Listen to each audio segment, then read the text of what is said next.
All right, welcome everyone. I'm excited to introduce your host and facilitator for today, Debra Cooper. Debra Olshan Cooper has been an entrepreneur and CEO of several companies in the past 30 years, including Real Life Communications, one of New York's premier luxury fashion, entertainment, music, and beauty, public relations, marketing, and social media firm. When she moved to South Florida, she opened Fresh Connect Public Relations and Marketing, where she steered several clients into well-known brands. In addition, while a short stint in New Jersey, she began Daycation Today, a full-service staycation concept allowing mothers to take a day for themselves by providing services, treatments, educational consulting to give moms a me day. Debra started YourCareerDesignLab to bring the same sensibility of 30 years of writing and producing client stories to bring them to their rightful place in the spotlight, whether on television, newspaper, or magazines. Debra has experience designing and producing other people's stories to garner the attention they deserve. Her passion is young adults and has been exceptionally successful in identifying and creating young graduate stories in a way that sends their resume to the top. Clients work one-on-one with Ms. Cooper and then role play to ensure they encompass their story. Upon completion, Ms. Cooper helps young graduates find their rightful place in finding their career through her varied networking contacts.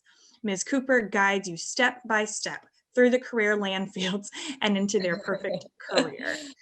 Please give a warm Zoom welcome to Debra Cooper. Hi, everybody. I really appreciate and I'm so grateful that you're all here today. And I hope that through this process today, you guys will really come to find a little bit more of who you are and what value you have that you can bring to your potential career and to your life in general. And with that being said, as Athena so wonderfully said, I really would love to help you all today, perhaps craft a little bit of your story and find out who you are. How many of you, with show of hands or on the chat, kind of did a little bit of the to-do list that was given to you? Yay, Nicole! And just before I start this video, how was that process for you, Nicole? Like, did it make you start to think like, wow, I didn't know these things about me when I was younger? Sort of. Like at first when I was making it, I wasn't sure exactly what to write about. But then as I got the hang of it, it was just like, oh, this. Isn't it cool? We are so caught up in the linear way of thinking, whether it's school or our parents, whatever. Today's going to be a day to throw that out the door, if you will, and start to expand our minds into a more free-flowing thinking way, which is really our essence. So with that being said, I have a 13-minute video that I'd love you guys to watch and really start to think, Nicole, like you said, about what you did on the to-do list and the rest of you of what that's going to mean to you as we go further. So without further ado, Athena or Laura, if you could run the video and enjoy.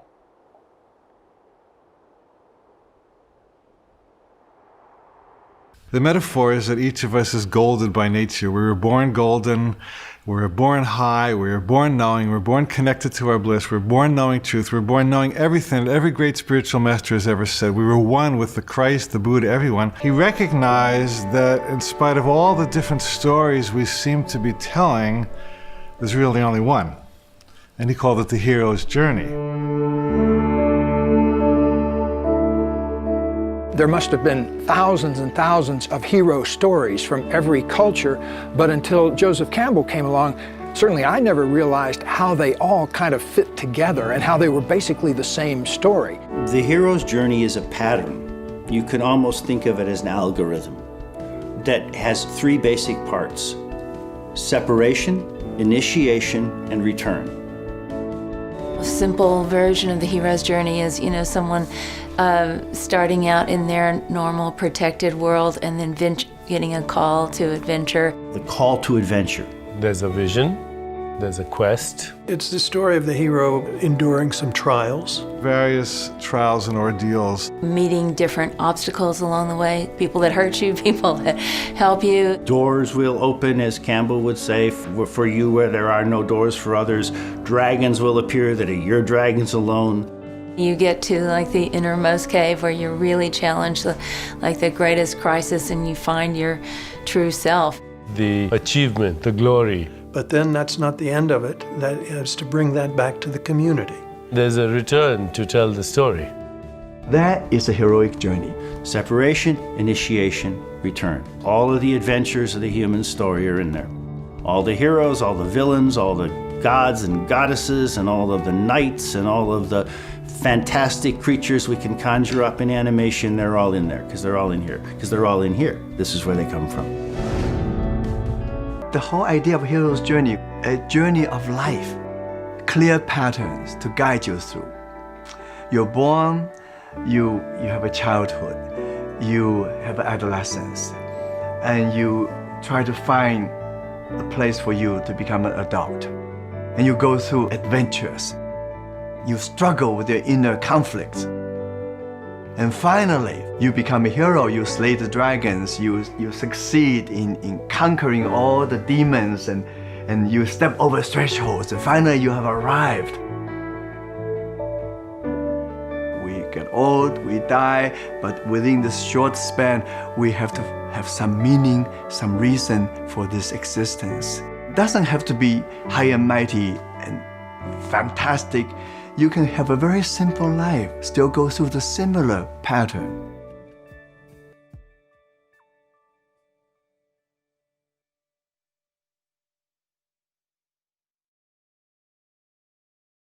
I have countless examples of young people who go to college because they expected to go to college, and they study biology because since the time they were 6, they were supposed to be a doctor. Chinese symbol for crisis are two symbols. The first one is danger, and the second one immediately is opportunity. So crisis is both danger and opportunity. This idea that if one storyline collapses, that's the end of the movie. You can either surrender to victimhood, and a lot of people do, or you can surrender to a fundamentalism. You can basically give your responsibility to someone else and say, tell me what to do and I'll do it. Or you can say, I have a choice here and I'm responsible. Now, what does it mean to be the hero of your own life? It means to be responsible for your own adventure.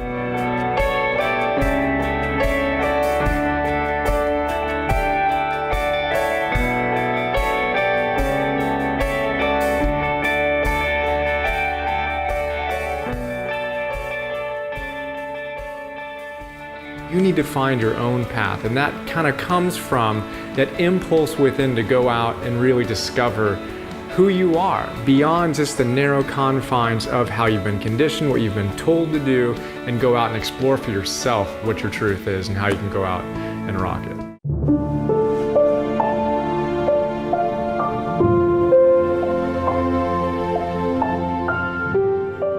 The hero's journey for me is having the courage to look within yourself and say, what am I here to do?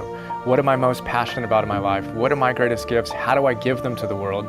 And Joseph Campbell captured it with the phrase, follow your bliss.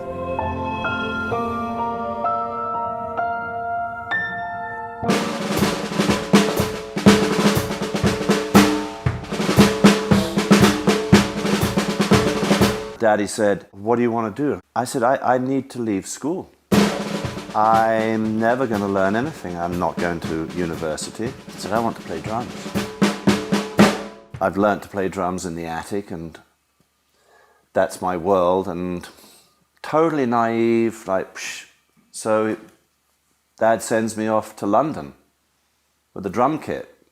So I went to London, and all of it came true.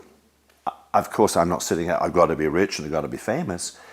But I have to be doing something I love to do. And I have so much passion. And I didn't even know what that was really all about, but I do now. The first thing is ask yourself, what am I passionate about? What are the things I love doing? What are the activities when I engage them, it feels like hours go by in minutes? That's one big clue about what your bliss is. Find out what you most love to do, and then do more of that thing. What was it that made me different as a child? What set me apart? What caused me to cry at night in my pillow because I didn't fit in with the in crowd? That is probably precisely where the door to your bliss is going to open. Go back and find it. not about being successful. It's not about feeding your family. Write some bad poetry. Do something that gives you that moment. You can write in a journal, because writing in a journal is a conversation you have with yourself. You can get to know your gifts, your talents, your weaknesses, your hopes, your dreams, your lessons. Don't do what Daddy says, because Daddy has one interest in mind for you, and that's your security. And if you bargain away your life for security now, you will never find your bliss. Just because you don't know what the call on your life is right now doesn't mean play ostrich and stick your head in the sand and say, well, just because I don't know it, I guess I shouldn't move towards anything. The very fact that you're looking for your bliss means that you're in the process of getting to your bliss. I mean, part of life and part of the whole journey is exploration. Talents, you go looking, try things you've never done before. Put yourself in uncomfortable situations at least every 7 days. If at least every 7 days people aren't laughing at you or scratching their heads, wondering why you're dreaming so big or doing what you're doing or have such a fierce resolve to achieving your goals, then I don't think you're stretching enough. And ultimately, we grow the most through the things that stretch us the most. For me, one of the most formative times, the first probably most formative time, was when I dropped out of law school. All of my friends at the time told me at least stay through the first year, and I couldn't make it through the first semester. I was literally nauseous at the idea of completing this. I burned my resume. I had no desire to live within the corporate world in any sense. And in the same 24-hour period of time, ended my relationship of 5 years and dropped out of law school. It was an incredibly gut-wrenching, soul-wrenching time. Moved back in with Mom. There were several months where I just laid in bed and slept and read, and it wasn't a pretty process. But the only thing I knew I wanted to do was to coach a Little League baseball team. The little bit of instinct that I had, the little bit of bliss I had in my life at that time was to work with these kids. And I had no idea what would come out of it. And then 3-6 months later, I had an idea that, wow, there's an amazing opportunity to serve families in sports.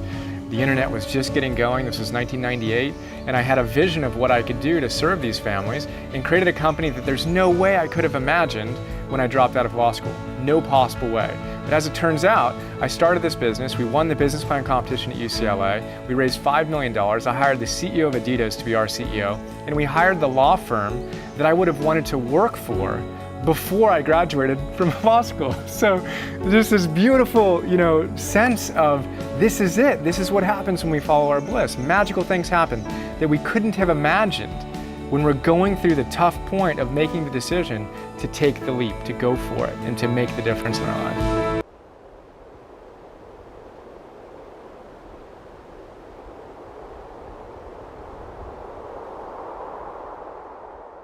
Fear is, what we face every day. We fear that we're going to be rejected, that we're going to be, no one's going to return our phone call, that no one's going to like what we made or what we did or what we said.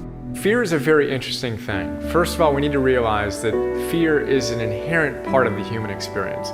But it's not about getting rid of fear. Where's it going to go? There's nowhere for it to go. The issue is to have courage, to move forward in spite of the fear you feel. The courage is not a lack of fear. The courage is dealing with your fear. Nobody would ever be described as courageous who didn't confront their own fear. That's not courage at all. It's just doing something that you find relatively unchallenging. You've got to consistently go up to your fears and go one step past them, one step past them. And you'll find that your comfort zone expands each time you do that. Things that used to freak you out won't freak you out as much. And now you have the tools, you have the strength, literally, to lift more in your life as you face your fears more and more authentically. The great obstacle for most of us really is ourself. If we can overcome that basic fear about what we might achieve and we take that risk, I think all kinds of things open up. In Campbell's terms, we can all be heroes. In battling demons and overcoming them, because that's what our soul's journey is about. It's about facing fear and growing beyond it. And as we overcome our fears, we gain power. But if you speak through your life, and your life is the story, then you'll change lives. And that's what mythical beings do. And it's why stories are great, because my story right now, which is also my truth, may have an effect on you. And therefore, I am taking the internal, I'm making it external, and through that, I'm sharing an experience. That choice to not give up is a story you're telling yourself that makes you feel immortal, that makes you feel like you can overcome anything, that makes you feel transcendent. And that's all we got.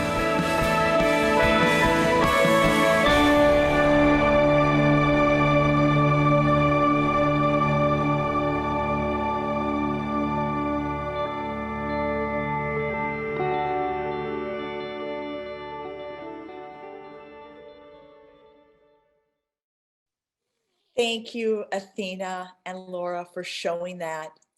So welcome, everybody. Who is ready to find out your own hero story today? Show of hands, scream out in the chat, because you all are heroes. And I'd love to hear from some of you how that resonated with you. I'd love to just get a little discussion going of what that felt like for you listening to that. Did that resonate with many of you? Nicole, I'm going to call on you because I can see you. I have a question. And I saw your face like immersed. Go ahead. I guess like I resonate with it because in life you do like a lot of doors close, you feel like, but it really does lead to more opportunities. So it just like, it also is like very inspirational. It's like just keep going, like things get better and you're going to find like what you're supposed to do in life. That's exactly right, Nicole. I'm so glad you got that. I'm sorry, what is your name? Thiet? I can't. Down here, Thiet? Thiet? T. Hyatt. T. Hyatt, hi. It's Tiffany. I'm sorry, it's Tiffany. I'm on a Oh, different Tiffany, computer. I'm sorry. Yes, it's okay. Tiffany Hyatt is my name, so it's just T. Hyatt. But it resonated with me a whole lot because I'm 55 and all my life I've done, I've lived with my grandmother, grew up with my grandmother. So it's, have children, do the normal things in life, and at 55, whether, 20 years ago, I think I realized that I loved working with children. I wanted to be a social worker. I'm 31 years in the Air Force, and the things that I've seen, I want now to create my own non-for-profit. And it took me about 15 years to even start that. And now this year is the year that I'm doing exactly what the video says, paying attention to me, looking at my inner self, forgetting my fears, trying to, every time I come up to a fear, just going ahead and doing it. Doing things by myself was my biggest fear. I hated doing things by myself. And now, I have overcome that, and I am seeing like the whole world open up to me. The universe is just talking in so many different ways. And, it's just amazing. And of course, all of these little, all of these messages that are coming across this leadership thing has been just an amazing, journey for me as well. So thank you very much for doing this. Oh, well, I just love that story, because what I really want to share with all of you today is that you are all a hero, and this is your journey. So what you do with it is really up to you. And I really want to kind of change that mentality of it's outside. Oh, that person's going to hire me. Oh, I better be for that person. No, no, no. This is about your internal self and what your life has been up until this point, whether it's Tiffany at 55 or Nicole, you just starting out, or whoever else is on this webinar today. It comes from within. And I can tell you specifically that when you go out for jobs, your value of your story is what's going to change the trajectory of you getting your dream career or you're not. It's not about, well, I'm this. So we're going to go into that a little bit because I want to kind of go over with you guys how we can sort of create your story. So we have a question in the chat. Sorry. What, doll? Tian Yu has a question. He dropped in the chat that he has a question. So I just wanted to make sure we didn't, I don't know what that question is. So Tian Yu, did you want to unmute and ask your question? Yes, actually, yes, I did. Because the video said, one thing I don't agree with the video was the video said, do the career is the things that you love to do. It must be something you like to do.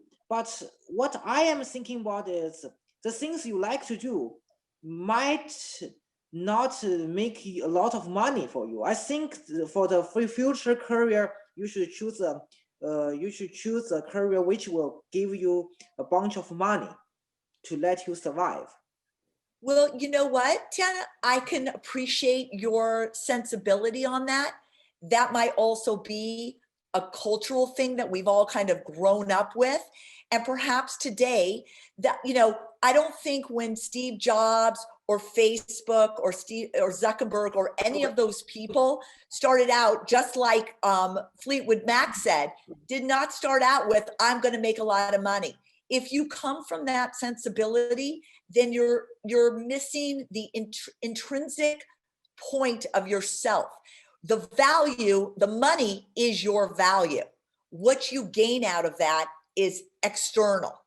But if you go for the external, you're never going to find that peace of mind, which is the internal. And a lot of money, everyone will tell you, making a lot of money will not bring you happiness, perhaps. So let's go through this, and I can appreciate your sensibility, but let's go through this and see if we might not be able to change your mind, or at least open it up a little bit to something that may be ingrained in you since you were very young. We've all been ingrained with, oh, you better get this job. Like Tiffany was just saying, you better do this. You got to go do this. Well, if you don't finish this, but we've learned throughout the years, and we've learned this new paradigm, that that is not the case at all. The case, the money, the worth is yourself. If you can find that, then you can do anything in the world.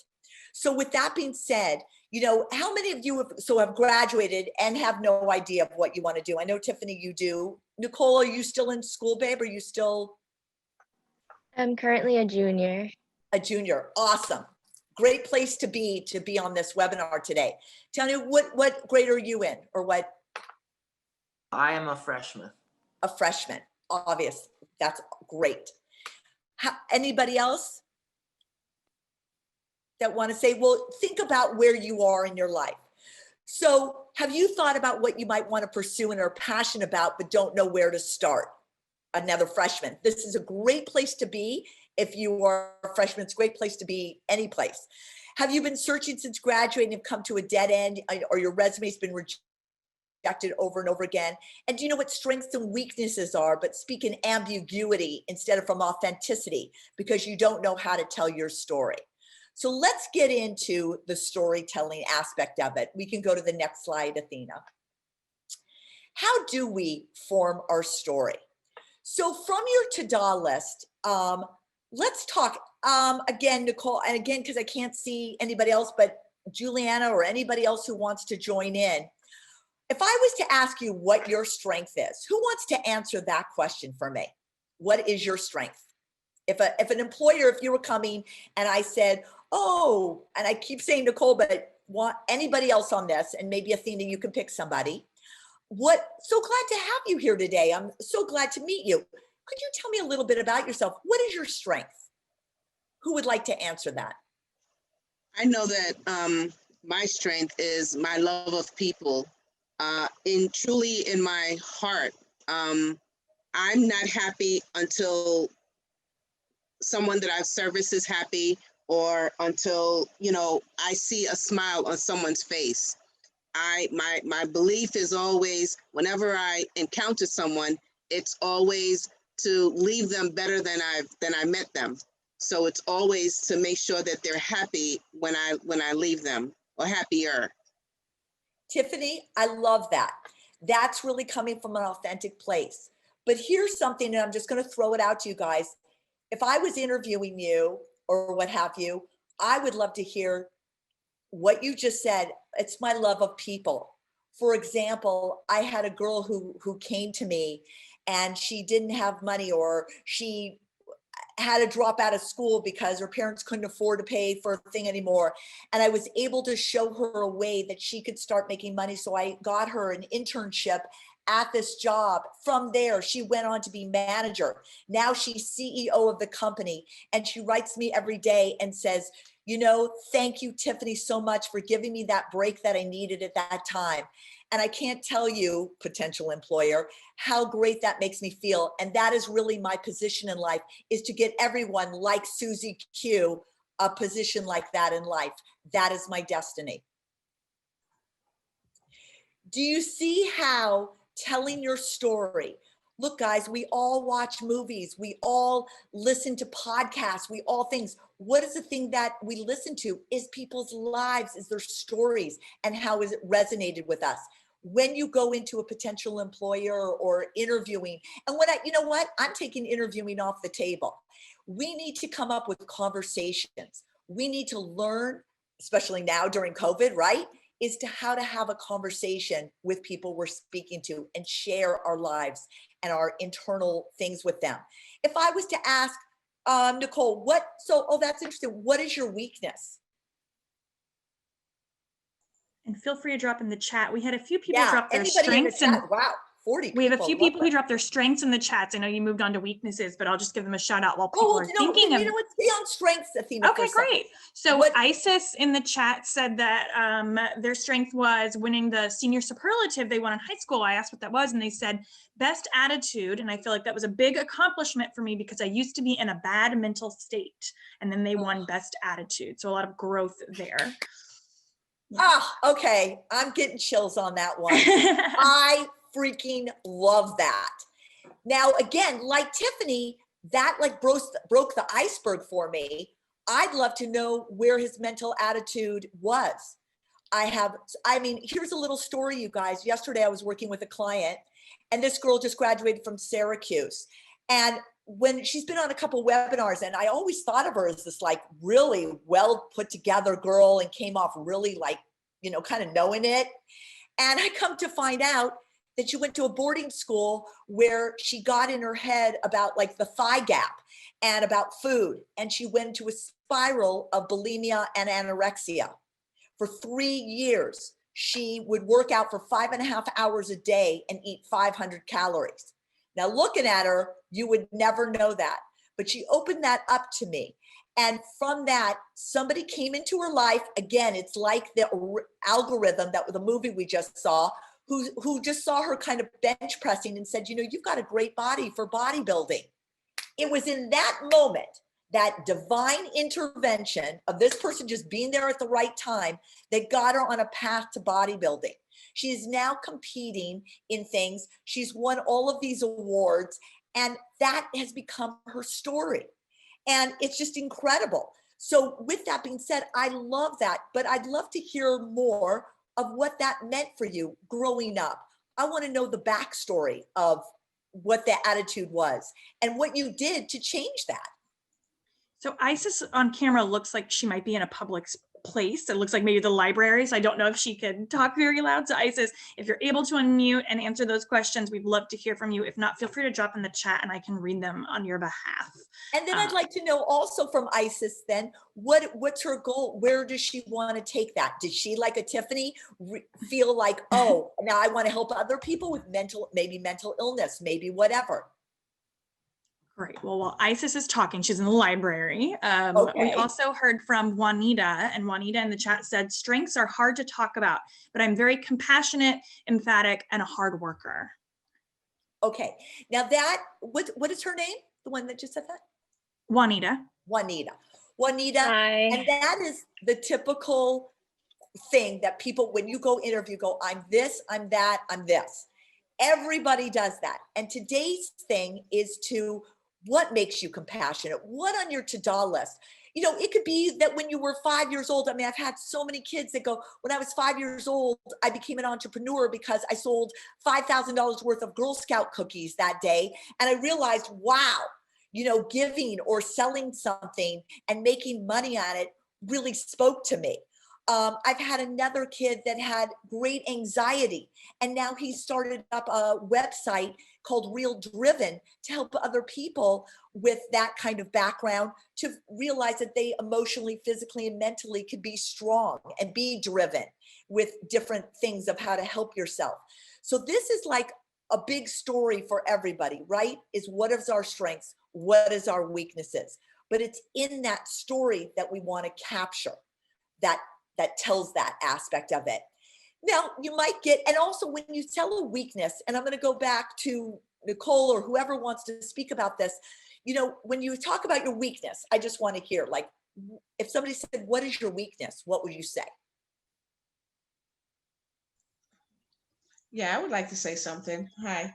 So yeah, hi, Francesca. How you doing, Francesca? I had a fear of returning to school and pursuing a second career. Actually, was getting pretty burnt out in the career I was in and wanted to pursue a second career. Needed more education, licenses and stuff. So I did go back to school, but you know, growing up, the challenge for me is, I'm a lot better at it now. My esteem, my self-esteem, you know, just feeling if I can do it. Even as a senior back in school, you know, can I do it, you know? And then, you know, the supports that I used around me, other people, encouragement, things of that nature, you know. Well, you have an experience. You're bringing to the table career experience, life experience, you know. So sometimes it's important to have that support, people supporting you throughout whatever you're going to do. But what my weakness is I don't easily give up now. So my weakness is going to become a strength, because I won't leave work until I'm finished the task at hand. I'm like there late all the time, you know, and that's kind of like, it's a good thing, but then it's like kind of a weakness because, you know, you're there walking out alone and you're like, oh, I'm here again. It's not that I couldn't get the work done. It just needs to be done a certain way, you know? So that's sort of like a weakness for me. Wanted to complete the task, wanted to stay to the end. That's a wonderful, wonderful strength in a way, you know, and that you recognize your weakness in that.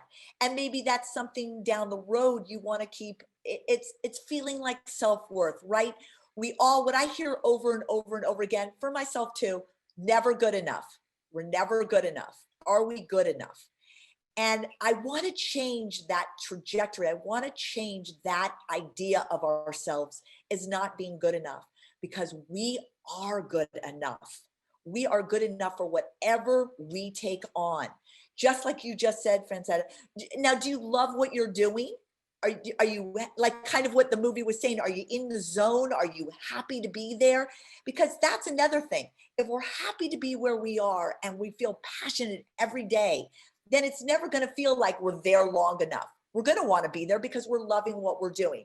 Maybe not every day, but for the most part. Do you feel that way? Oh, absolutely. I'm a servant. I'm a helper, you know, a help agent.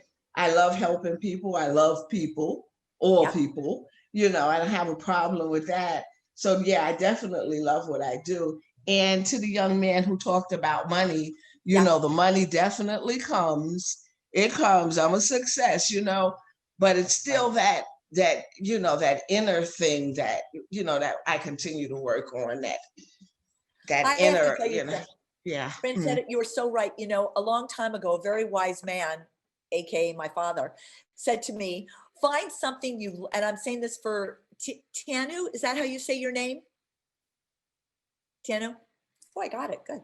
Is find something that you love to do, get really great at it, and the money will come.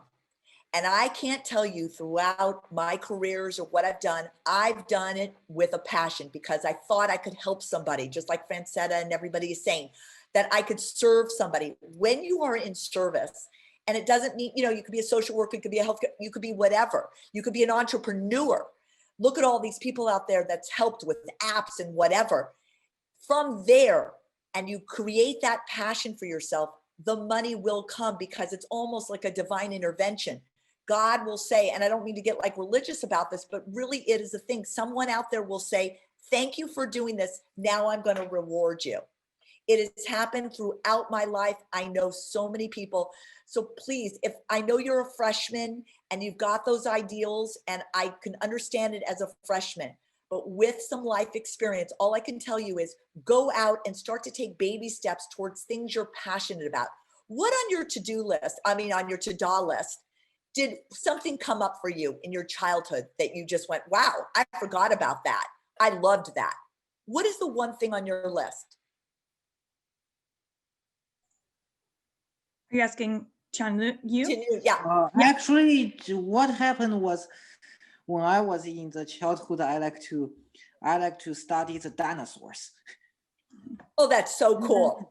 Even right now, I still like the dinosaur information. The 2 days before, our nation has a new discovery of a burrowing dinosaur living underground.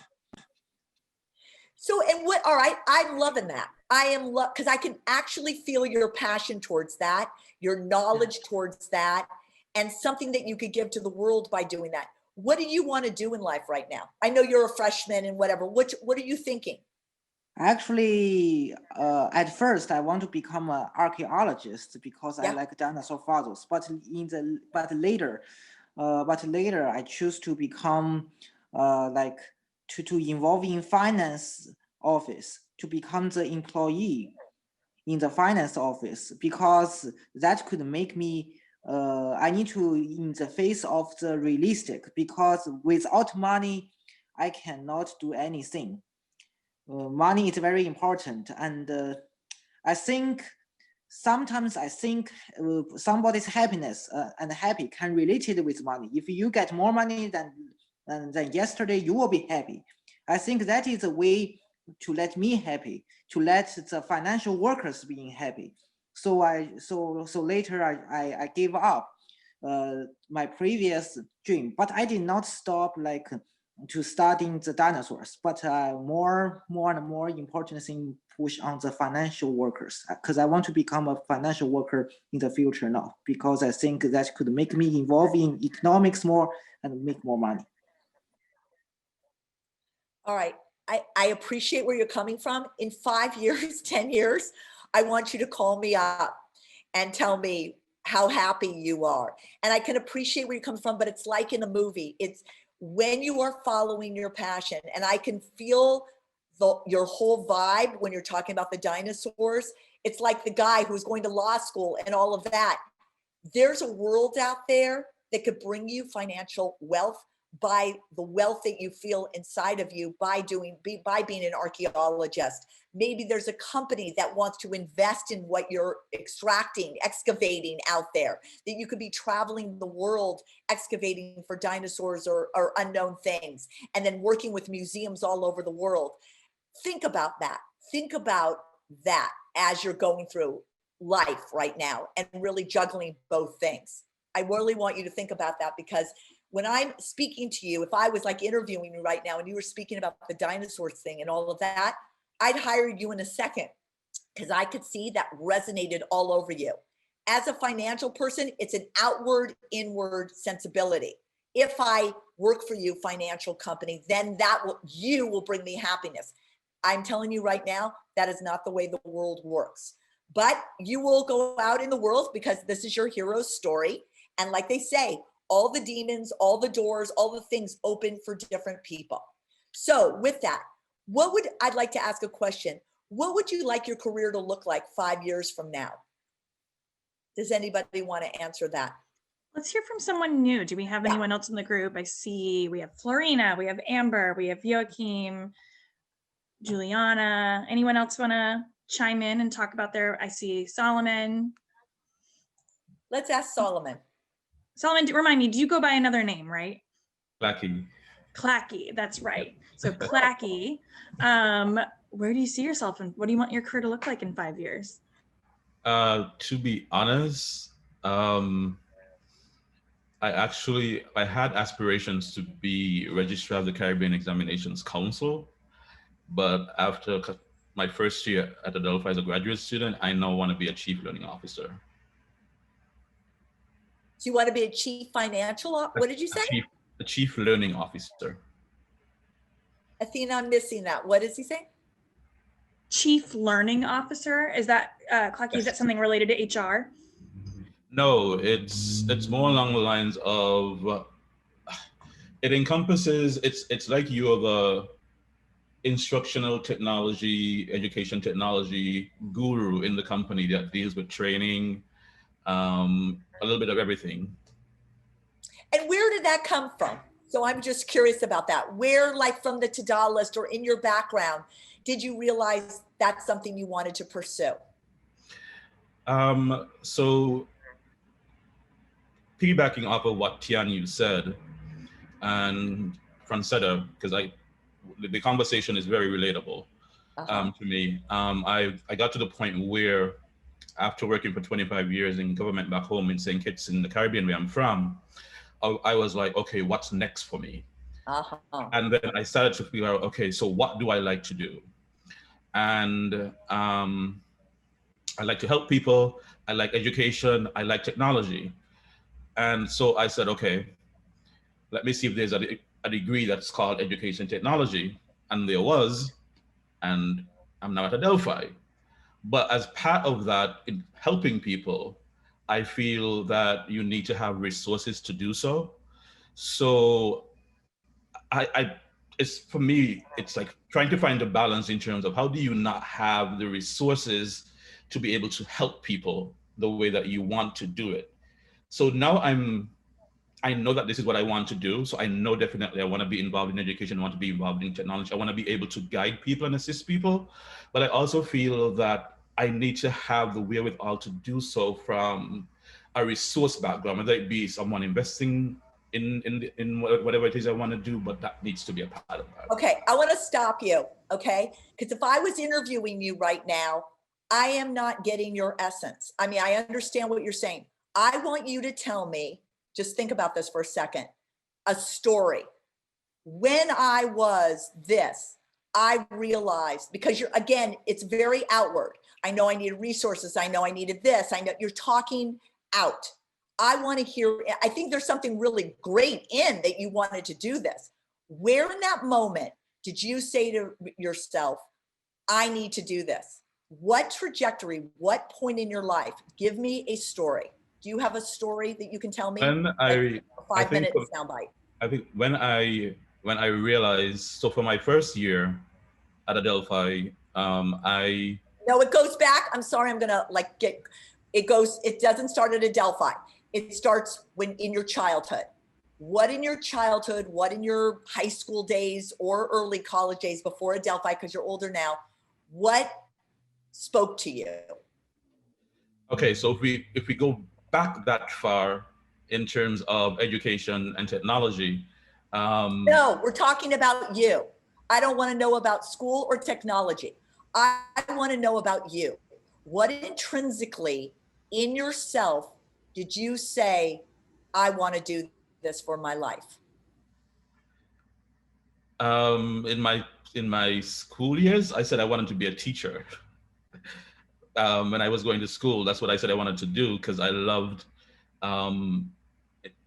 imparting information to people. It just felt good. So I became a teacher. But then after that, I was like, I recognized that. That's exactly what you're doing now. I recognize that. But that's what. Go ahead. I want to make sure I'm understanding what I was going to say is. Go ahead. No, but you just said it. It's if you were talking to me as a potential employer for a job and what you want to do now, you just could say early on, I realized I wanted to be a teacher. And the reason I wanted to be a teacher is because my 5th grade teacher said to me one day, you've got the power to explain things to other people, or you can educate other people. And I just got that in my head that someday I just want to educate people on technology. Do you know what I mean? Because I know that's really the resource for finding out about things. And from 5th grade on, I thought to myself, how can I do that? Do you see where that plays very differently than the outside inside paradigm? Well, if I went to I see the school, connection. I do. yeah. You know, I mean, there you said you wanted to be a teacher. Isn't that what you're doing now, but just in a different form? Yes, I always believe that I am a teacher. I can make anybody learn. There you go. That's the point. You just said it. I love it. If you were interviewing with me and you said in 5th grade and a story like that, and I realized I want to teach people to learn and to grasp information, that's why I went into this business. Do you see how that's very different from the story you were telling before? I do. Great. I love that. Thank you for sharing that. You're going to be very successful in that. I can feel it. Thank you. Who else wants to talk about what their career looks like or what they know about a particular industry? These are all the questions, by the way, guys. There's about 48 proverbial questions that every potential employer will always ask you. It's based on basic personality and career. And what I want to help kids do, or people do, is when you're going in for that interviewing process or going for that job that you really want or that dream career, is that you've got 4 or 5 stories that are ready to go. So wherever somebody takes you, in your mind, in your heart, in your soul, you're there telling your story. That's authentic to you. So when they go, oh, excuse me, it's nice talking with you, just a minute. I want to order the tuna sandwich with the mayo, and then they come back to you and you go, oh my God, they hate me. They're so not interested in what I have to say. Oh my God, oh my God. You don't go there. You go, oh, thank you so much. What I was saying is when I was 5, I realized that I wanted to serve somebody, and you go right back into your story. So these are all the questions, and these are how you get prepared. So I'm going to ask another question, maybe Solomon. What is your greatest failure? Why, and what did you learn from it? I think I think for me, I always put my desire to help people and solve problems, etc. I think I always ended up putting persons above myself. So I would go all out in helping someone, and then at the end, it's almost like nothing is left for you, and you're not doing anything. And you're not doing anything for you. I would say. Yeah, exactly. So and what did you learn from that? That it's okay to say, okay, can I get back to you in 2 days? Let me, for example, do my schoolwork, or let me do something that's important to me. Excellent. Tiffany, you can relate to that. Francetta, you can relate to that. Who can relate to that? And taking time for self-care. I had to learn that over the years, you know, of always doing for others. And that's my passion, helping someone, you know, and then what about me? And so when I, for instance, what is that app they have now where you can send people money on your telephone? Zelle and all of that. Not that one, the other one that looks like a dollar sign, the Cash App. So somebody said, what's your Cash App? I'm like, I don't know, because I receive, yes, abundance, but I'm not getting any Cash Apps. Nobody's ever I had to laugh about it. You know, nobody's sending me any money that way. You know, that's just to say that, you know, always looking out for others and not looking out for yourself. So you have to put away your savings. You have to do your meditation and if you're a prayer, your prayers. You know, and taking care of yourself. For all of you is to set your intentions. Your intentions can be internal, which then can become external, because again, it becomes your truth. If you are coming from your truth and your authenticity, then other people will resonate with that. And that's where your money comes from. That's where your jobs come from. That's where your dream careers come from. And it is okay, just like the guy in the movie, right? Everybody's sitting on his mom's couch in the depths of despair, but he had that idea, then his passion came up, and look what he was able to accomplish. And I want to know then, tell me about your proudest achievement. Somebody asked that. Amber, you had a chat here. Tell me a little bit about what your proudest achievement is. Yeah, thank you. My proudest achievement comes from senior year in high school. I talk about it a lot. I got into Adelphi with it. I used it for my college essay. I was on my high school bowling team, for 6 years, and by my senior year, I made it onto our co-ed all-conference team. Basically, in my conference, we were one of the biggest conferences in my state for bowling. It was very male-dominated. The entire sport is male-dominated, and what happened is our all-conference team basically only sent boys every single year that I was on this team, and by my senior year, I was like, I have enough of this. So I made it onto that team, and it took a lot of work every single weekend at every tournament. Like, I stressed myself out with every single game, but I ended up making it to this tournament, and just being there, I felt very powerful. Like, I was like, I actually made it to this playing field. I'm as good as everyone else here. I'm in the top performing athletes of my state. Like, it was a great time. I love that. Amber, I want to go back though. See, everybody, it's like what I said before, we don't want to speak in ambiguity. You want to go into depth with your story. So when you say your essay, so what comes up for me, I know in PR, when I ran my public relations and marketing company for 25 years, when I'd have to pitch Good Morning America or the Today Show, you got like 30 seconds. And they're like, all right, Debra, what do you have? I'm like, oh, okay, well, like going on and on. But I had to give the who, what, where, why, and how in those 30 seconds, because you don't want a producer to go, what is it? Who are you talking about? So I'm going to go back to you, Amber. When you wrote about the essay, you just kind of left me hanging. What essay did you write about? What did you write about? Yeah, the essay focused on how basically just my journey to making it to this all-conference tournament, why it was so important to me. And it really stemmed back to one of my first few years. There was an offhand comment that our coordinator, the bowling conference coordinator, said, and it basically revolved around how only guys were making it to this tournament. And he's like, it's okay, ladies. And I was like, that's not really okay. We should be able to make it to that high level tournament that we're going to. And it took a lot of emphasis on what it would need to take to get to this tournament. It's very structured. You need to get a certain percentage of your strikes and spares. So basically, you just really need to be accurate in every single ball you're throwing. So I focused on how every weekend I had to work on my mentality of going up with a new mindset every single frame. You couldn't carry over any bad balls you had before.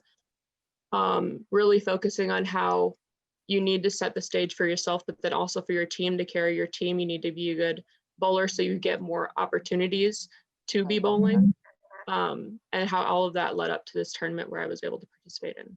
See, now that story told me, if you were to come into me as a potential employer and you told me that story, when you guys go back to your strength, you go, I'm really good at team building. I like this. I like that. Do you see how the story that Amber told right now, if she was coming to me for a job, it told volumes of who she is. You just told me everything that you're about. Mindset, tenacity, rising above. I'd even have like a soundbite in there, like it would have been so easy to strike out. I always want to leave something behind that somebody feels. When I was on a bowling team, it was so easy for me as a woman to feel like I striked out. But I made sure that I didn't. And this is how I did it. What do you want to do, Amber? What are you going for? What do you want to do? I'm working on my degree for social work. I want to work as a social worker, specifically as I was thinking about it for your question of what your career looks like in 5 years. I really like the idea of interdisciplinary teams working for clients, specifically just because I feel like social workers bring such a fresh perspective. And we're even talking about it right now, self-care and burnout. Those are core ideas specifically in social work. And so if I can bring that to teams, I think it'll be really important. Amber, I love that. You are so aligned with who you are and what your goals are, that it reads success all over. So I love that. And do you feel that within yourself? I mean, you must feel within yourself that Amber is bringing herself to the job. The job is not bringing it to Amber. In this moment, like, I'm definitely feeling it. I feel like if I do get caught up in things, there are definitely insecurities where I'm like less sure of myself. But like when we put it more substantially and tangibly right here, yeah, I could definitely see it. Absolutely. Keep going. Huge success.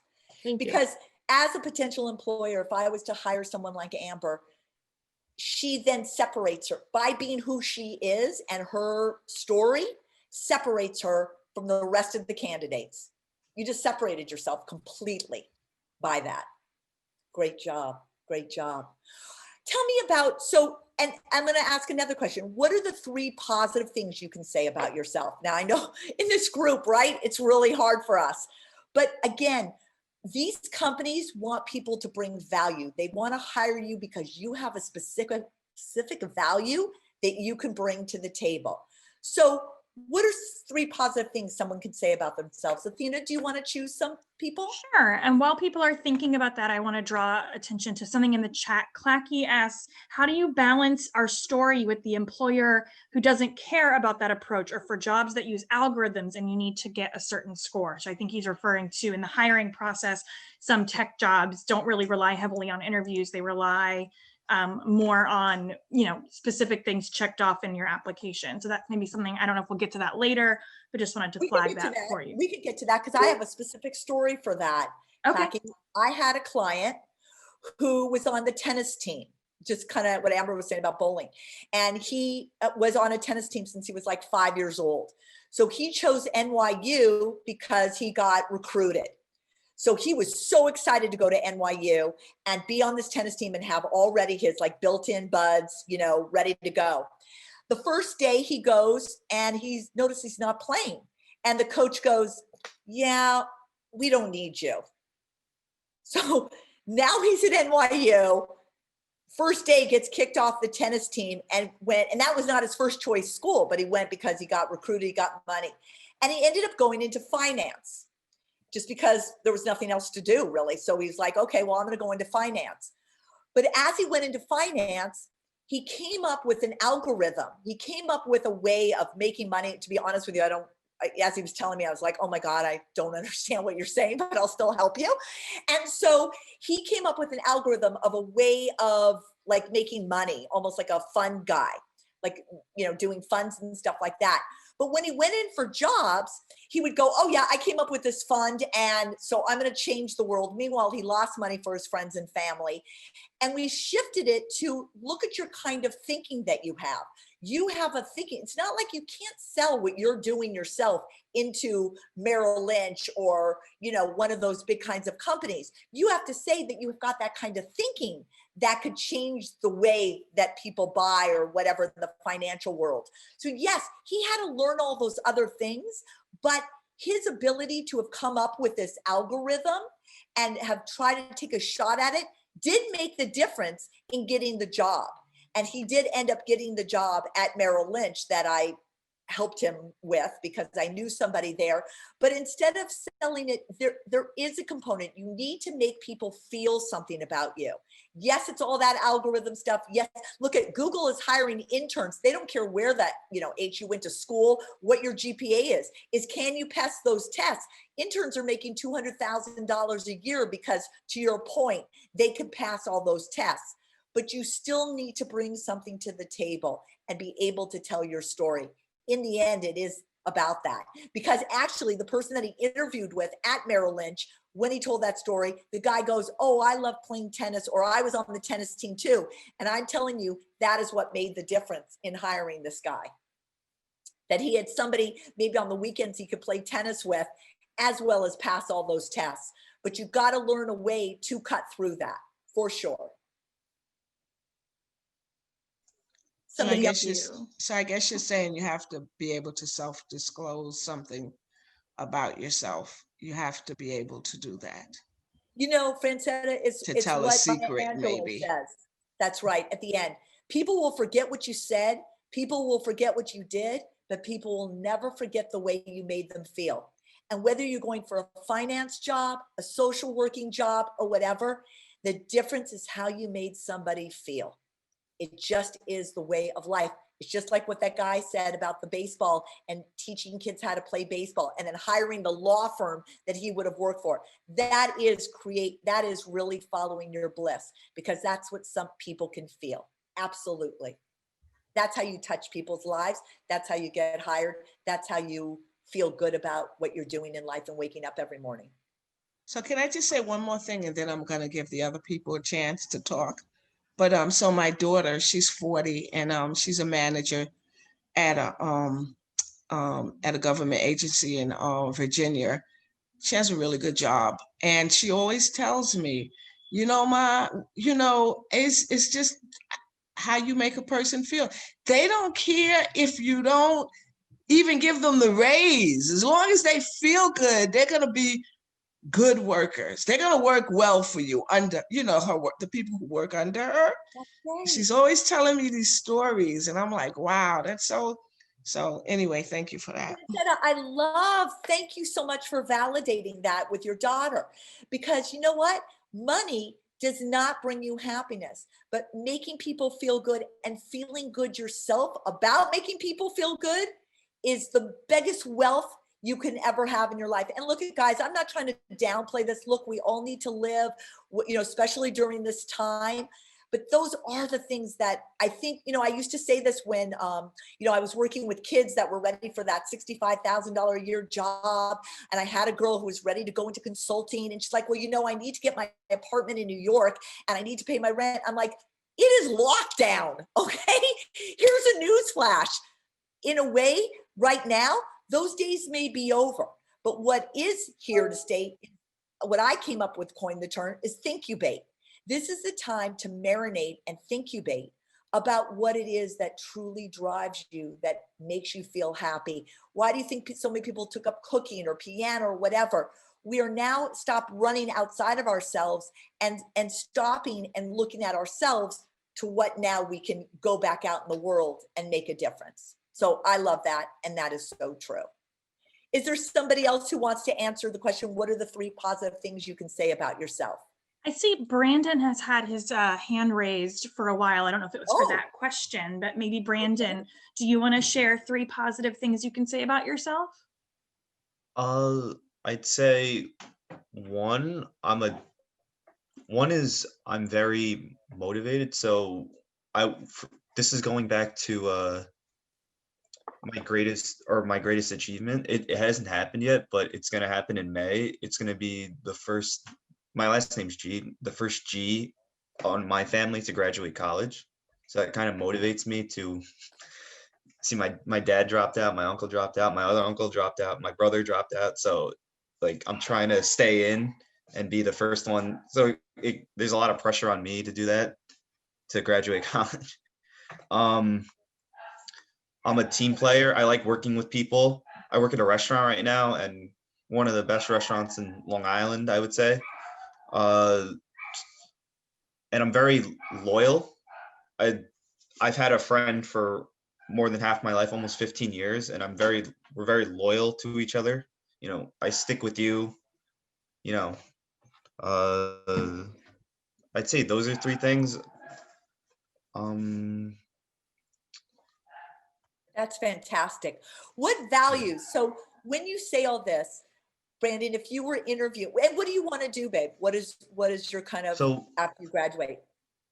I'm a sports management major, and I'm graduating in May. So it's kind of hard finding a job right now in sports due to the pandemic and not having fans. So that's what I'm steering towards. More specifically, I wanted to do marketing for a team or event planning for a company. I've always been fascinated with how Madison Square Garden can put on a hockey game at 1:00, and then 6 hours later they turn ice into a basketball court. So I always found that interesting, event planning. I love that. But Brandon, what are you doing? So here's another thing, you guys, and Brandon brings up a really good point, right? Is that, well, they're not really doing that right now. But what are you doing, Brandon, to reach out, to cast that net? Who are you talking to? Let's talk a little bit about networking and communicating with people. What are you doing to do informational interviews or ask questions about things? What are you doing for that? So right now I'm just talking to my advisor, and he's been giving me certain jobs to apply for. So I've been applying to those jobs, and I've just been reaching out like that, connecting with high school people, colleagues on LinkedIn, trying to build up my resume, making sure it's right now, so that when I do when sports do get back to normal or something, I sort of have Brandon, my way. I want to tell you a story, everybody. So here's Brandon wants to be in sports marketing. I was working with a kid who's a musician.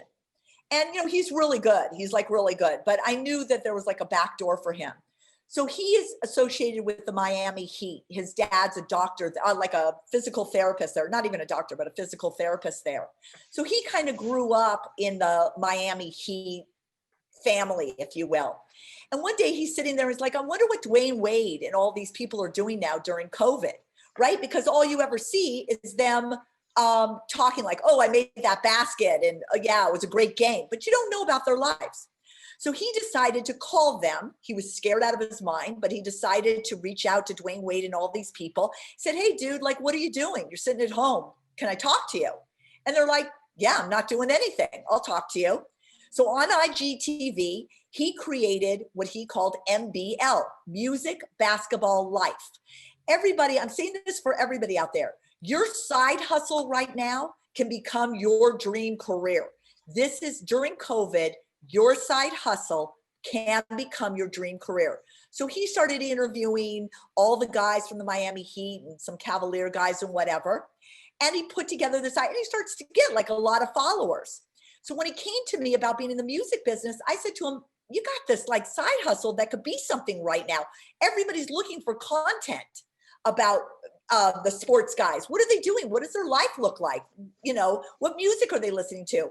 I got him in touch with an ex-guy who worked at William Morris Agency. They are now in development with a production company to do a story, like a reality show about him, about how he does music, but how he works with these sports teams. You can't tell me his side hustle now, if he ever wanted to work for or be in sports, there goes that's his resume right there. So I want you guys again to think out of the box. That's great that you're working with your advisor, but go on LinkedIn. Go on and find the people that you're connected to. Go look at all the players, all the coaches, all the community relations people that work for the Madison Square Garden, Jets, all of them. And come up with a little story, Brandon, that say, hey, this is what I want to get into. I'm the first person to graduate college. I'm this, and I would love to be into sports. I want to give that same thing to people who want to be. Would you talk with me? Can you look at, they're not doing anything right now. Come on, they're sitting at home. I mean, you know, they just finished. They're out of the bubble. Now's your time to reach out. It's a numbers game. If you reached out to 50 people, 5 people might talk to you that now you can have a relationship with. Your relationship, with all due respect, is not with your advisor. Your relationship is with the people outside of that world. Okay? So that's a little advice for you. This guy now is going to have a reality show based on his freaking side hustle. And I hope that brings something to you. Maybe there's an idea that you have. Maybe there's sports people that are not doing anything at college right now that you could say, hey, have you thought about changing your life? If Amber was doing bowling at school and she couldn't do bowling right now, you might want to interview her. How has it changed for you? What are you thinking about? Sorry, I went on to that, but I think it's such an important point. Was that helpful, Brandon? Yeah, it was. Great. That's so great. We can go on to the next slide. So I want you guys, I think you understand now how finding in yourself and coming out is so important. So it does come from your childhood, you guys. It does. It comes to your real hood, whether it's your career or what you want to do in life. There was something in your background. I just worked with a kid who wanted to be in, another guy who wanted to be in music.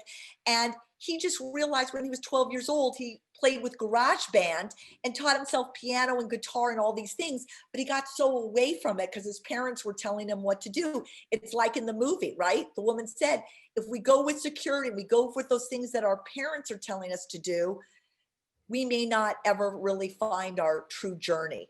So again, finding what your interests are, your passions are, and applying that to your career path. And analyzing your personality through the basic career, behavioral, psychological, personality, and career indicators. There are things out there now online that can kind of tell you where your path might go. And some can be pretty spot on. So you might want to look into that. Determine the best way to tell your story through your resume and cover letter and in-person interviews. Brandon, you were saying about updating your resume. Guys, today, the branded resume is so important. The black and white days of black and white and like whatever are over. I can tell you the most important things are in the beginning, what your objectives and goals are, or what you're looking for, or summary of what you're looking for. And it should relate back to your story in a different way, but that somebody could say, oh, I get what this person's about. They're looking for a job in. Also skills today, that goes back to the person, Athena, that was asking about, well, you know, I'm in financial things. What are your skills? What are the things you know about that you can do that sets you apart? And then your work history needs to be in a story form. Yes, it's still the bullet points, but it's not like worked for, filed papers. You always want to use words like directed, founded, created, crafted. Very positive words, led, not worked or filed or things like that. So just be really careful of that. Also, what your interests are. What community service things did you do? I'll tell you another little story. I had a client who had Tourette's and he wanted to be a CPA. And I'll be honest with you, in the beginning, I'm like, oh my God, how is he going to talk to people? But he also was on a tennis team. And he was at college and I said, you know, you should start a club called Account for Something and go to your local banks and accounting firms. And this could be for you too, Brandon, or for anyone who's out there. Think outside your box. And I said, and raise money for Tourette's. So he got his tennis team on board. He went to local banks and accounting firms. They raised $10,000 for Tourette's and everybody had like a great time. He put that on his resume. If I tell you we got him into every accounting firm, not because of his GPA, because he was going for his master's, because of whatever, his college background, they loved the idea that he created Account for Something, that they wanted to bring that into their company. And that's why he got hired and now works for PwC in Boston. Boom. He separated himself. So I just want to put that out there. Teach you how to make connections and network. I was mentioning about LinkedIn. Reach out to people you knew in your background that maybe are working for a certain company. Hey, I had a girl just now that was like, oh, my friend from high school works at Chewy, you know, that dog food company. And so I go, oh, well, you should write to her. She goes, oh, well, she won't remember me. I go, guess what? You went to 3 high schools with her. I think she's going to remember you. So again, you know, that kind of like, oh, I can't reach out. I'm not good enough. She won't remember me. We together wrote an email. We went to this school, this school, this school together. I see you work at Chewy. I see this job. You put the link of the job in the thing. Within 3 seconds while we were sitting together, she goes, of course I remember you. Oh, that was my manager. I will definitely take your resume over. Connections, connections, connections, you guys. Prepare for your awkward moments that arise and tricks on how to overcome the obstacles. Again, don't let anyone drive you. You drive the boat when you're in an interview and make it a conversation. Make somebody feel something. You can also ask them, oh, have you ever bowled before? What was your biggest score? You know, make them laugh, make them feel something. And projecting your outcome or desire, motivational techniques that hack your brain. Again, we're all in this COVID kind of thing. We could start to think negative thoughts, but you know what? Every day, do a meditation. Go on podcasts like Jay Shetty. How many of you know Jay Shetty? Anybody out there, Athena, that's raising their hand? I don't see any hands raised, but I know him. They've probably seen his videos on Facebook. He does a lot of like kind of acted out inspirational videos. Exactly. Guys, I want you to write this down. Jay Shetty. Get on his podcast. His book is so good. What's that? I said his book is so good. I'm reading it right now. Isn't it amazing? Think Like a Monk, I think it is. Think Like a Monk. There's a perfect example. You know who is speaking right now? It's Juanita. Juanita, don't you know his story? Does anybody know Jay Shetty's story? Just briefly, Jay Shetty was going for his, like, he was in this big school in London for financial things and business and all of this kind of stuff. And a friend of his, it's Jay, last name Shetty. He will change your life. And a friend said, oh, I wanted to go listen to a monk thing. And he's like, I'm not listening to monks. I only listen to like motivational people. People who bring me money because I want to make a lot of money because I'm Indian and I that's how I grew up and I got to make a lot of money. So the guy goes, I'll buy you a drink afterwards. And he goes, okay. So he went, he listened to this monk. He was 18 years old and it changed his life. For 3 years, he became a monk. His parents disowned him. His friends disowned him. Everybody was like, you are nuts. You are wasting 3 years of your life.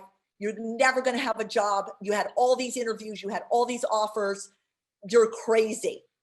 He has now come back and is the #1 person on podcasts. He's been on every TV show sharing his message of following your passion, following your joy and bliss and all the things we talk about. And he's now like a multi-millionaire. That's all I can say. So he's somebody to watch. Gabrielle Bernstein is another person, Bernstein. You know, judgment. She has a thing called Judgment Detox. And what that's about is stop judging ourselves. She says something that I love, that I do every day, judge nothing that occurs. What if we went through every day judging nothing that occurs? We don't judge the person that screwed up our bagel. We wanted vegetable cream cheese. We got normal cream cheese and start to like go, what an idiot. I can't believe they did that. What if we judged nothing that occurs, including ourselves? How that would hack our brain to continue to do the things that we want to do and love to do. Next slide, Athena. And so it goes to the question, are you wanting to be a worrier or a warrior? I love Brandon. He could be a worrier and go, oh my God, nobody in my family ever graduated. I don't know if I could do it. But you know what, Brandon? You're a warrior. You have direction. You know what you want to do. And pat yourself today to say, you know what? You're not just someone's finishing school because no one else did. You're finishing school because you're a warrior. And it has nothing to do with them. It's you. You're the one who's driven to do that. So congratulations on that. And everybody else, actually. Next slide. So again, you guys, you know, interest equals industry. How many of you, and again, Athena, if you can help me out here, how many of you are really going for your interests? Like what you feel like you're really interested rather than the industry dictating to you what you should be doing? Yeah, drop in the chat or raise your hand. Clacky raised his hand. Clacky, what do you have to say? You just mean you're going for your interest? We got, I think people are just saying yes. Frista or Freesta, I apologize if I said it wrong. We're getting some other. Good. So all of you are finding something that you're interested in. Yes, I am, because good. Isis, that's. So I can say something. So when I first started, when I graduated from my bachelor's, I told myself I was going to become a nurse, and right. I was working towards, you know, taking my TEAS exam and doing the entrance exam for nursing school. I found myself working in a preschool, which I loved. Like I loved working with my kids. I was a head teacher there, but it didn't pay enough. Shortly after, the leadership I didn't like, so I ended up leaving and finding a job within a foster care agency, which I now love, and I'm still here 4 years later. But when I started here, I was constantly saying like, oh yeah, I'm not going to be here that long. I'm going to nursing school. Like I'm going to become a midwife, like nursing, right? But I found myself procrastinating on studying and taking the exams. I would take classes and drop out of the classes. It wasn't until last year, on my 25th birthday, actually, like right around my quarter century crisis, I like to call it, that I ended up really finding like I don't know if it's like motivation or the like the will to tell my family like, look, I'm not gonna do nursing, I'm gonna do social work. And I don't know why it was so hard to tell them that, but now I'm in a year later in school, the graduate school for social work, and loving it, doing well, and have been in a ton of workshops, and yeah. So I found what I wanted to do. I found my passion, and I'm like going forward with it instead of, you know, just doing nursing. I'm so proud of you. I can feel it. I can hear it in your voice that you have really found your passion. And it's like back in the movie, the doors will open. The doors will open for people who are passionate about what they're doing in life. They just will. That's how the universe works. So congratulations. Right. I think that, and it's such a much needed thing. And I think it's just wonderful. Good for you. Right. And I think it was really like this one experience that I went to it was like an experiential like journey training, I would like to say, right? That I facilitated a group and I became a facilitator for that group that realized like, what is my storyline? And I had to write down my storyline and go back to the bottom. That really helped me realize like, wait a minute, like this is what I want to be doing. This is like, I want to be working with teens and I love working with teens and kids. And so I think I love it. You know, you guys, like in the beginning of the movie, when the guy is saying that we're all golden, we're all born high, we're all born this, but throughout our lives, our parents, circumstances, whatever, kids, whatever, change that trajectory. But in the end, as you guys are all attesting to today, that it really comes back to how we're born, what we're meant to be and do in life. And for those of you that are following that, I congratulate you. And that's fantastic. And it goes back to the personality and skills, because your unique traits, because of the things that we were kind of born with but got away from, is how you feel that you will excel and making a positive impact on the projects you work on and the work that you guys do. And then it comes down to value equals decisions. Are you making the decisions that your parents want for you? And I get it. They're paying for your school. They're paying for things. And as a parent myself, I know that there's things that I want for my child, but in the end, it is their journey. It is your journey. Everybody has their hero's journey, you know, and it's just the way it is. It's kind of like the Wizard of Oz, right? Dorothy leaves home in her little confines because a tornado happens. So we all have upheavals in life. And she meets different people along the way that help her, hurt her, or whatever. And it is a return home, but knowing, with a more knowing. So again, your values are your guiding posts that help you make decisions in life. Should I work for that company? Should I move to that city? What have you? Really comes down to your value. Are you about to graduate from your last 4 years at college? Are you about to step away from the last 4 years of your internships, job experiences, extracurriculars, and your coursework? Do you know where you're going? At Your Career Design Lab, we help you to architect, design, and curate your last 4 years into a story, a unique story that is yours. Consider us your GPS. We give you step-to-step directions on how to get to where you want to go. Check us out today and see how we can separate you from the pack and empower you into a self-discovery to help you to pursue your dreams and passions. Do something you love, get great at it, and the money will come. Call us at Your Career Design Lab today and let us help you get to where you need to go. Thank you. But I also want to mention this, in that little promo thing, is that your internships, your last 4 years of college, your jobs, those are the things you want to add to the resume and the cover letter. It's so important to really incubate, like I said before, about what these last 4 years or years going on have meant to you. Not what you did, but what they've meant to you. Is there any other questions that I could answer? We have a lot of great discussion in the chat. So I'm not sure if anyone wants to unmute and share anything towards those last few slides. We had some people chiming in the chat. Anyone want to say anything? Brandon, I feel you want to say something. No, just going off the industry or interest. I'm going off of interest. I've loved sports my whole life. First baseball game was 8 with my mom. We went to 2 games that day. And that's when I really fell in love with sports and knew I wanted to do something with that. Now besides this year, I've attended multiple sporting events every year. I try to go to at least one in all of the 4 major sports game every year. That's awesome. But you know what, Brandon, as you're telling me this, I'm pretending like I'm, the community leadership person at the Knicks.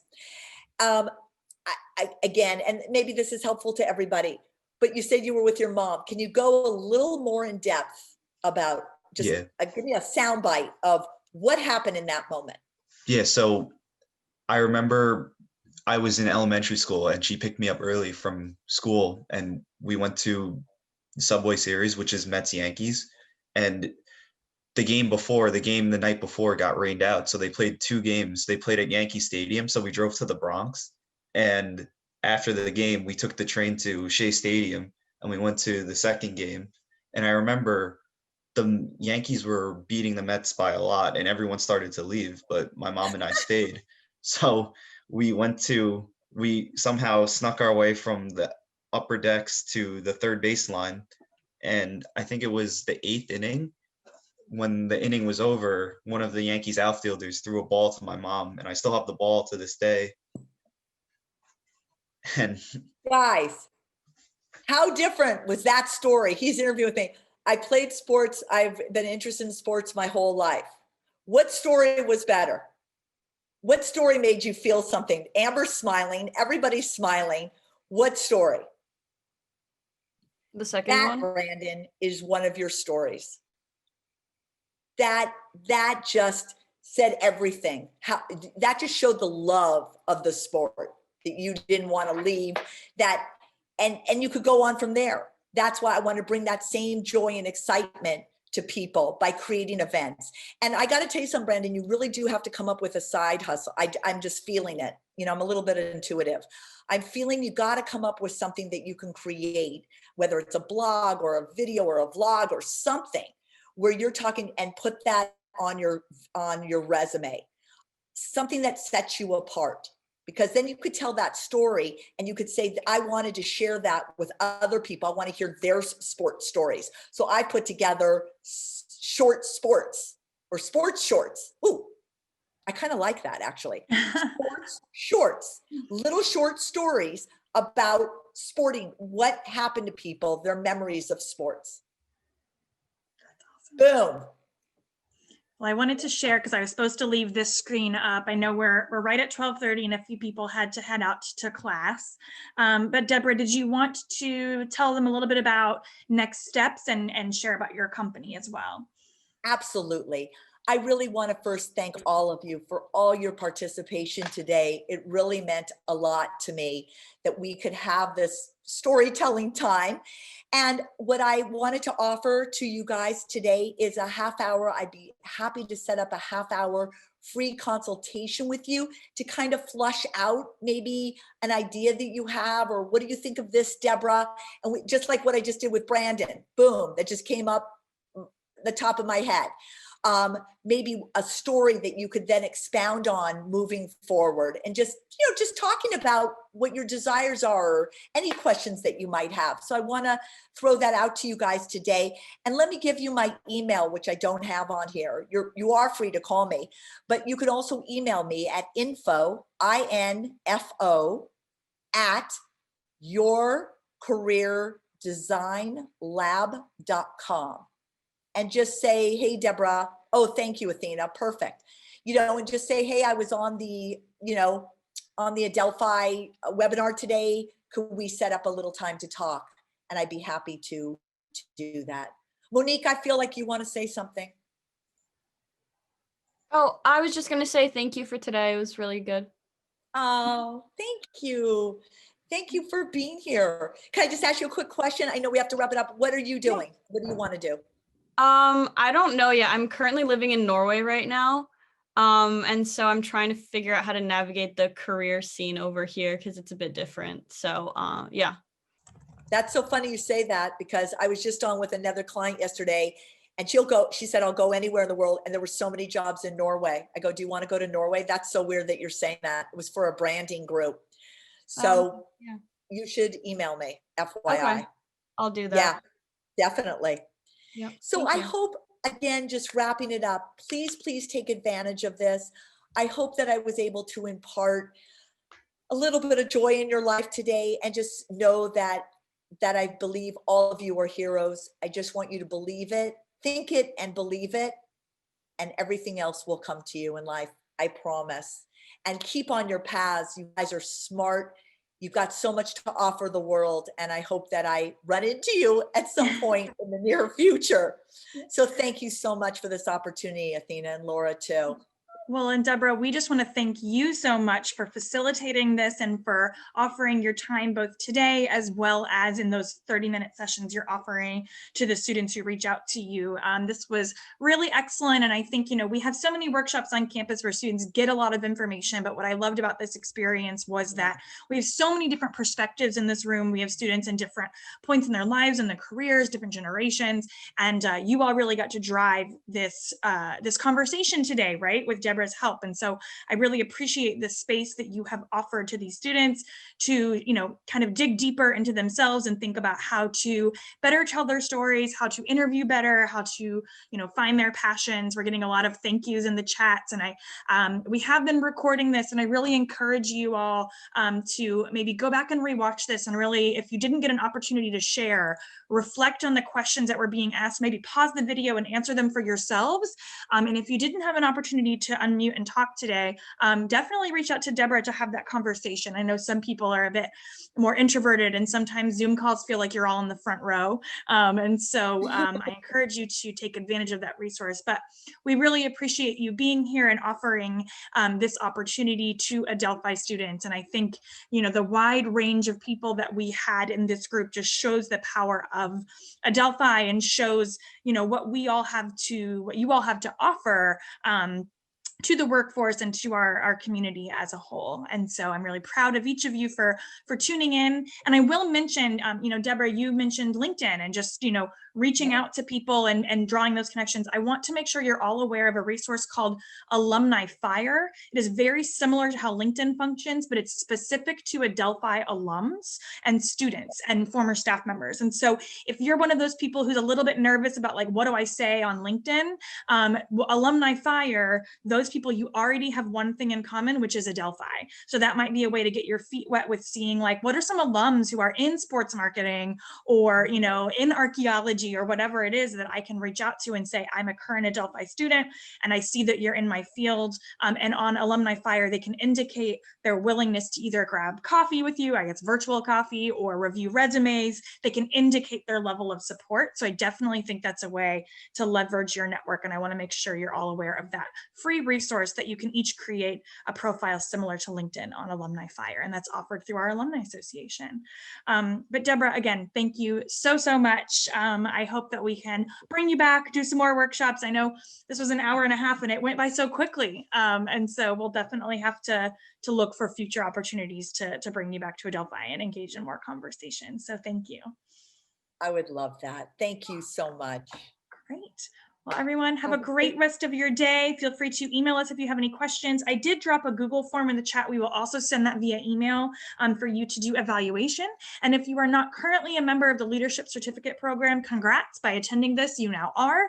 And so if you attend 5 more workshops, you can earn your certificate. And so please fill out that evaluation. We will email it to you and you can get credit for attending this towards your certificate. So that's just another great way that you can build your resume and add something to your story. So thank you, Debra. Thank you, guys. Be safe, everyone. Bye. Take care, everyone. Thank you. Bye-bye. You're welcome. Bye.